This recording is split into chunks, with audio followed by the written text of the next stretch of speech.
Como estamos, pues vamos a seguir hablando de historia de México, en la que aquí vamos a ir marcando toda esta situación en la que después de la renuncia de Sebastián Lerdo de Tejada, va a entrar José María Iglesias a la Ciudad de México. Él va a nacer un 5 de enero de 1823 en la Ciudad de México y va a morir el día 17 de diciembre de 1891. Él va a tener un manejo a través de la historia política de México, pues al ser juarista, escritor, historiador político mexicano, también va a ser presidente de México durante pues realmente un breve tiempo, en 1876, conocido como el presidente legalista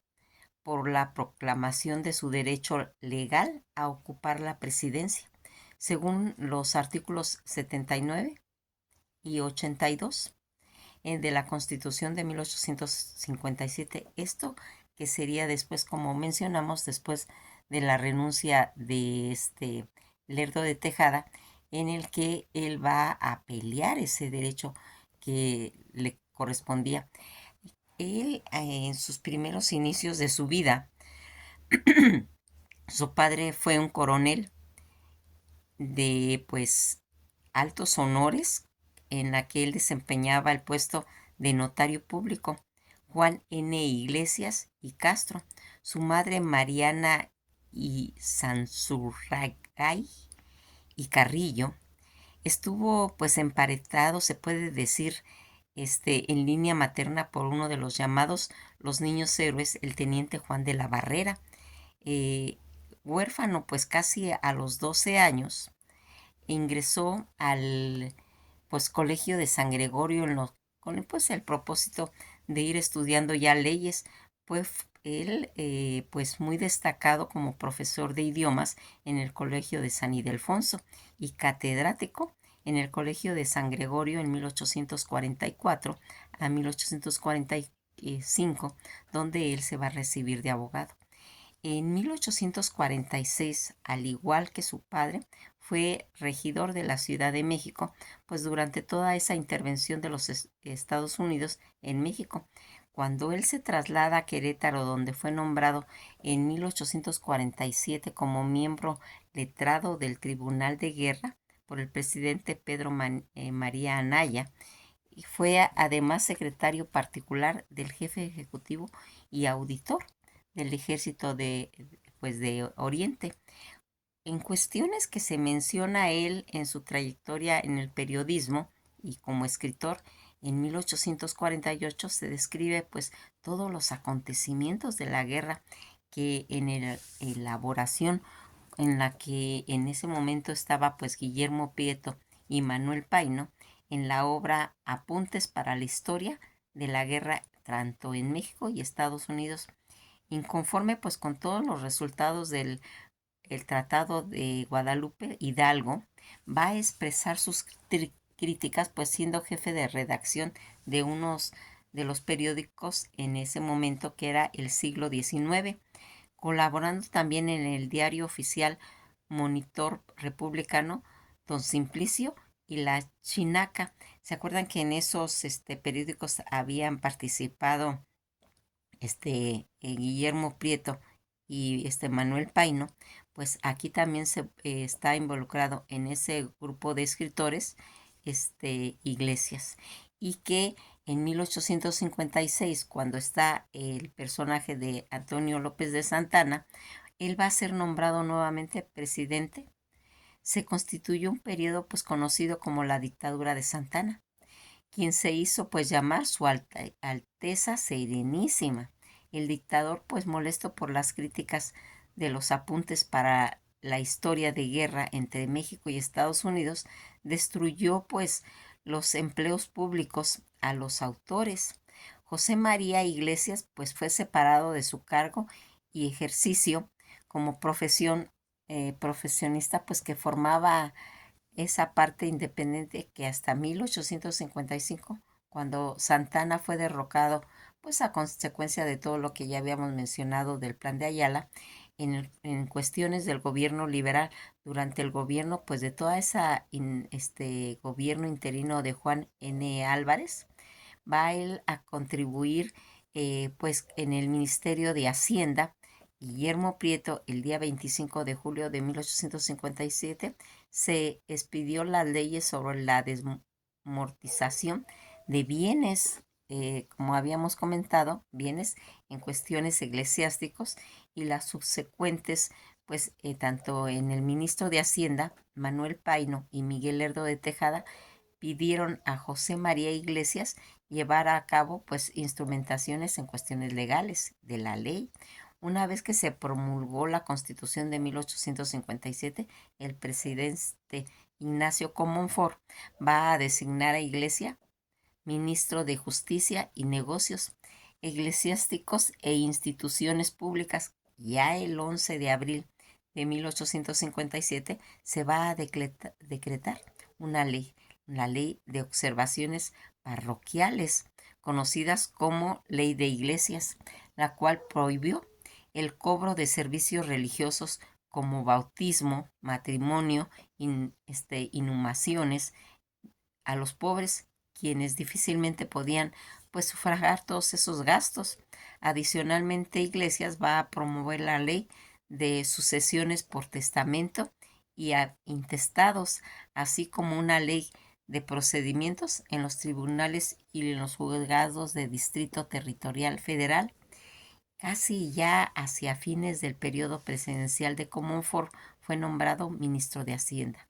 La guerra de reforma y la segunda intervención francesa, donde va a ser proclamado con el plan de Tacubaya por Félix María Zuluaga, se desconoce la Constitución de 1857 de Comonfort. Se adhiere a este pues cargo presidencial, fue arrebatado por el propio Zuluaga, y se va a iniciar pues todo lo que habíamos comentado como las leyes de reforma, donde va a intervenir ya Benito Juárez, que era el presidente de la Suprema Corte de Justicia, conforme a lo que iba marcando la Constitución, y a lo cual defendió y asumió la presidencia legítima del gobierno. Iglesias se va a pronunciar fiel a la Carta Magna y a Juárez durante todo ese gobierno de la Constitución. Iglesias pues trabajó como magistrado en la Suprema Corte de Justicia, como no reconocido en el gobierno de los conservadores, pues que se había establecido en la capital. Va a optar por dedicarse al periodismo liberal, pues de una manera anónima, se puede decir. Pues el día 25 de diciembre de 1860, las fuerzas liberales comandados por el general Jesús González Ortega había triunfado y llegado a la capital de la República. Iglesias en ese momento fue nombrado Administración General de Rentas, y el día 20 de enero de 1861, Guillermo Prieto, ministro de Hacienda del gobierno de Juárez, va a nombrar a Iglesias como oficial mayor, del cual pues desempeñó hasta mayo de 1863. Casi ya durante la segunda intervención francesa de México, el gobierno de Juárez tuvo que salir de la capital en 1866, e Iglesias acompañó al gobierno republicano por todo el estado de San Luis Potosí, Nuevo León, Coahuila y Chihuahua, desempeñando como ministro de Hacienda hasta 1867. Ya durante el periodo de Juárez y el gobierno de Lerdo de Tejada, tras la victoria de todos esos liberales y la restauración en cuestiones de la República en 1867, el presidente Juárez ratificó a Iglesias como ministro de Hacienda, pues a principios de 1868. En ese momento, Iglesias ejerció la carrera parlamentaria en la Cámara de Diputados. En septiembre del mismo año, Juárez pues lo va a nombrar ministro de Gobernación, y casi a principios de 1869, ministro de Justicia e Institución Pública. En 1871, Juárez fue nuevamente reelecto, e Iglesias decidió volver a su antiguo empleo como administración de rentas, En ese año que era 1873, sin embargo, Juárez va a morir. Y el día 18 de julio de 1872, tras esa nueva reelección, Sebastián Lerdo de Tejada fue elegido como nuevo presidente. Al año siguiente, Iglesias contendió como candidato para ejercer la presidencia de la Suprema Corte de Justicia de la Nación. Venció a los candidatos Vicente Rivas Palacio y Porfirio Díaz. Durante toda una gestión redactó pues su opúsculo titular del estudio constitucional sobre pues las facultades de la Corte de Justicia, pues cuyos anunciados se encontraban fuertes oposiciones por parte del Poder Ejecutivo. Una de las leyes que pues hacía, se puede decir que contrastar a la Corte, pues fue promovida y promulgada en mayo de 1875. Más fue protesta enérgicamente por Iglesias y Lerdo de Tejada, que ejercía la jefatura del Poder Ejecutivo y así había logrado obtener pues gran injerencia en el Poder Legislativo. Toda esta reelección de Lerdo de Tejada, los interinatos y la revolución de Tuxtepec, en la que pues iría marcando los resultados de los comicios presidenciales, de los que sería ya en 1876, favoreciendo pues toda la reelección de Sebastián Lerdo de Tejada, pero el proceso quedó abajo. Fuertes sospechas de fraude electoral de Iglesias lo calificó como un auténtico golpe de Estado y desconoció públicamente a Lerdo de Tejada como presidente reelecto. Según José María Iglesias, todas estas elecciones no eran válidas y así él se autonombró presidente interino de la República. Después de la renuncia de Lerdo de Tejada y a la presidencia, Porfirio Díaz va a tomar el poder en octubre y se va a trasladar a Toluca. De ahí va a dirigirse a Salamanca, donde pues va a tener un contacto con el gobierno de Florentino Antillón, quien le brindó pues realmente su apoyo. Iglesias pues va a proclamar derechos constitucionales en el que ocuparía la jefatura del Ejecutivo, pues de acuerdo al artículo 79 y 82 de la Carta Magna, los cuales establecían que en el caso de que faltara temporalmente o absolutamente la presidencia de la República, correspondía la presidencia a la Suprema Corte de Justicia, constituyéndolo los gobernadores de los estados, tanto de Guanajuato, Querétaro, Colima, Guerrero, Zacatecas, San Luis Potosí, Jalisco, Sinaloa, Sonora, apoyaron totalmente a Iglesias y el día 26 de octubre de 1876, el Congreso de la Unión, cuyos integrantes pues simpatizaban con Lerdo de Tejada, expidieron el decreto reeleccionista desde Salamanca. Iglesias va a considerar este hecho como una de las mayores ultrajes a la soberanía popular. En ese momento, Porfirio Díaz pues había proclamado desde enero el plan de Tuxtepec y con el fin de ir derrocando a Lerdo de Tejada, y al ver que las acciones tanto de Iglesias, que intentó pues pactar con él pues mediante un acuerdo conocido como el Convenio de Acatlán, Iglesias rechazó totalmente la propuesta de Díaz, pues este consistía en tomar el poder por la fuerza, desconociendo los tres poderes federales del gobierno. Por lo contrario, redactó el Plan de Salamanca, cuyo objetivo, además de ir estableciendo, pues se puede decir que un plan de gobierno provisional que era provocado a elecciones, prometiéndose a no participar como candidato de la contienda, señalando asimismo que no tenía ningún interés personal en continuar con el cargo. Sobre la Constitución, nada. Sobre la Constitución, todo. Lo que sea separarme de la Constitución eh, de 1857 será rechazado por mí, que soy el representante de la legalidad. Eso comentó José María Iglesias, y que durante los acontecimientos de la Revolución de Tuxtepec, Iglesias fue perseguido por las fuerzas de Díaz y se vio obligado pasa a ir replegándose a Mazatlán,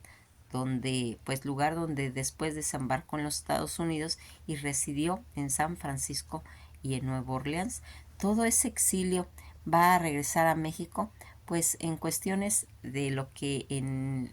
se había estado haciendo. Por el contrario, en ese momento Lerdo de Tejada, que se exilió a Nueva York por el resto de su vida, Iglesias decidió regresar a México y a finales de 1877 recibió propuestas como para unirse al gabinete de Díaz, pero él lo rechazó.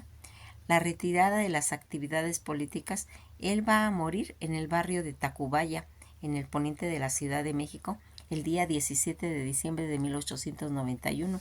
Todos los periódicos ultraliberales anunciaron su muerte, pero Díaz y su gobierno procuraron que su figura fuera olvidada, y en 1987 el presidente Miguel de la Madrid Hurtado va a decretar el traslado de los restos mortales de José María Iglesias a la rotonda de las personas ilustres. Todo lo que se fue haciendo en las cuestiones de las obras de este personaje, en lo que acuyacan en 1831 Apuntes para la historia de la guerra entre México y Estados Unidos, que eso fue en 1848, la elaboración con Manuel Paino y Guillermo Prieto. Entre los tres harían pues toda esta elaboración de la historia de la guerra entre México y Estados Unidos. Discusiones en el cuerpo legislativo francés sobre los asuntos de México en 1863, Revista histórica sobre la intervención francesa en México en 1867, alegato presentado en la Suprema Corte de Justicia de la Nación en el negocio tanto de amparo promovido por varias comerciantes en Zacatecas contra la ley de Hacienda, y en ese estado que graba la extracción de moneda en 1873. La autobiografía del señor licenciado José María Iglesias en 1893, publicado póstumamente. Las cuestiones presidenciales en 1876 a 1892, publicado póstumas, y los estudios constitucionales sobre la facultad de la Suprema Corte de Justicia, que es donde se han hecho todas estas investigaciones a través de la trayectoria en lo que se marcó pues los destacados momentos de José María Iglesias, en la que pues vamos viendo que tan importante participación hizo, porque la propuesta de José María Iglesias, dicho ordenamiento, pues buscó en cierta forma ir regulando, cobrado los servicios eclesiásticos y ofrecidos por la Iglesia, los llamados aranceles de derechos parroquiales, los cuales permitían el cobro de bautizos, amonestaciones, casamientos, entierros, y que van a ir siendo anulados con la aprobación y que entra en vigor en la ley del fomento. Toda esta situación en las que vamos viendo cómo van a irse manejando pues ampliamente el papel que va a cumplir Miguel eh, desde las cuestiones de la independencia, Miguel Hidalgo y Costilla, y que se han ido arrastrando hasta llegar a la época pues que aquí va a tener esa repercusión en las leyes de reforma, y que vamos viendo estos personajes cómo van a ir surgiendo, y que va a tener pues importantes situaciones. Pues José María Iglesias Insaurrunga, en la que vamos viendo pues que fue realmente algo positivo en cuestiones de ir marcando pues los lineamientos, pues toda esta situación en el periodo de José María Iglesias, y que va a tener una duración de febrero de 1868, que fue publicada su memoria, en la que presidía las iniciativas tomadas durante 3 años en la que él estuvo en sus gestiones, explicando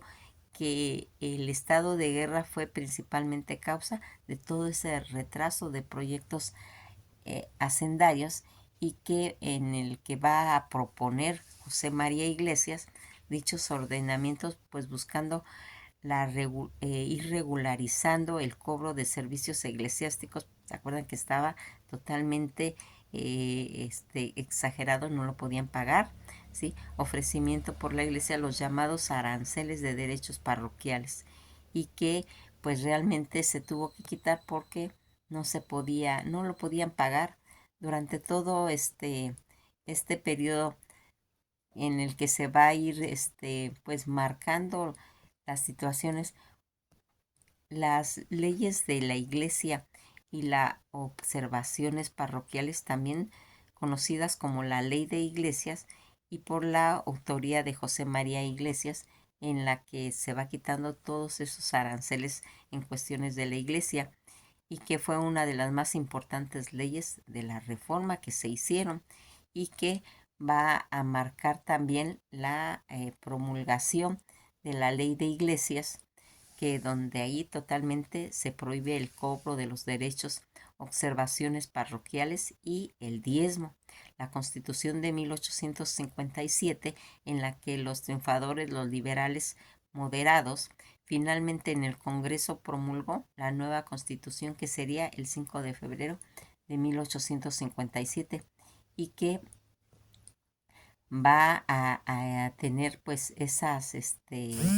situaciones. Aquí, durante todo ese periodo en la que fue tan importante la reforma de iglesias, pues toda esta situación, la reforma protestante que había comenzado pues eh, de tiempo muy atrás, y que se fue haciendo, que a partir de todas estas situaciones en las que pues le van quitando el poder a la iglesia cerca de la culminación pues de la guerra de reforma, y durante su presencia posterior al conflicto, Juárez promulgó las denominadas leyes de reforma, un conjunto de decretos emitidos desde 1859 hasta 1863, que pues tuvieron realmente el objetivo de consumar todo ese proceso de separar al Estado de la Iglesia, que fue totalmente importante, y que a través de toda esta situación va a irse haciendo. Todas estas leyes que habían quitado el poder a la iglesia y al ejército, dentro de estas leyes encontramos las siguientes: la ley de la nacionalización de los bienes eclesiásticos, que sería el 12 de junio de 1859, la ley del matrimonio civil, que fue el 23 de julio del 59 también, la ley orgánica del registro civil, el 28 de julio del 59, la ley de claustración de monjas y frailes, en las que estas leyes de reforma, donde nacionalizaron los bienes del clero, extensión de la corporación eclesiástica y la secularización de cementerios y fiestas cívicas, que también se manejaron, y que al ser creado pues toda esta situación en la que pues nosotros recordarán bien que, si bien fueron promovidas por Santana y con la licencia en ese momento del cargo de presidente de México, las leyes fueron promulgadas al presidente interino José Justo Corro, que sería el día 30 de diciembre de 1836, y que va a irse estableciendo pues todas estas leyes, en la que cuestiones de leyes, algo que benefició realmente al país fue que se separara el Estado de la Iglesia, porque realmente se estaba viendo cómo se estaba afectando ya desde las leyes de Lerdo, en las que mediante esa ley se pretendía pues darle, se puede decir, esa circulación de bienes inmuebles del campo y la ciudad, y a fines de fomentar actividades económicas en todo el país, y que todas estas leyes que en la ley de Lerdo, o la ley de desamortización de bienes eclesiásticos, se había estado llevando a cabo, y que ya a finales de la época de la reforma se van a llevar a cabo toda esta situación y que va a tener pues una repercusión en las que vamos a ir viendo que con el paso del tiempo aún se sigue en esa lucha, pues a partir de esos movimientos las actuales políticas mexicanas se han ido llevando a cabo para que no se vuelva a incurrir en caer en ese tipo de problemas que, como hemos visto a través de la historia, han traído pues guerras, han traído modificaciones de la ley, han traído situaciones de ese desajuste político que había con esos cambios de presidentes entrando interinatos y logrando una inestabilidad a nivel del país y que va a hacer que se empiecen a tener mucho cuidado en ir marcando todo lo que se ha ido estableciendo en esa época, la Constitución, ¿sí? De 1857 se llevarán a cabo. Pues nos quedamos hasta aquí y esto ha sido todo por hoy.